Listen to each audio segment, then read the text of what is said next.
எல்லாரும் நல்லா இருக்கீங்களா? இன்னைக்கு என்ன சமையல்னு பார்க்கலாம். பீக்கங்காய் சொதி. சொதினா சூப்பு மாதிரி செய்வாங்கள்ல, சூப்பு. அதே கொஞ்சம் அந்த வயிறு புண்ணு உள்ளவங்களாம், கொஞ்சம் அல்சர் ப்ராப்ளம் உள்ளவங்களாம் இது மாதிரி சாப்பிட்டாங்கன்னா நல்லாயிருக்கும்.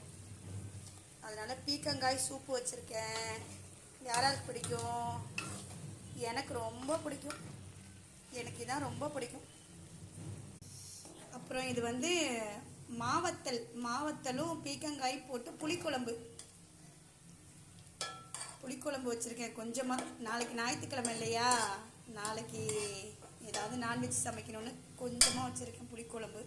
பீக்கங்காய் இது மாதிரி நீங்களும் செஞ்சு சாப்பிட்டு பாருங்கள். ரொம்ப சிம்பிள் தான். நான் வந்து டேஸ்ட்டுக்காக ஒரே ஒரு முட்டை உடச்சி ஊற்றிருக்கேன். முட்டை உடச்சி ஊற்றி இது மாதிரி சூப்பு மாதிரி வச்சு சாப்பிட்டிங்கன்னா ரொம்ப நல்லாயிருக்கும்.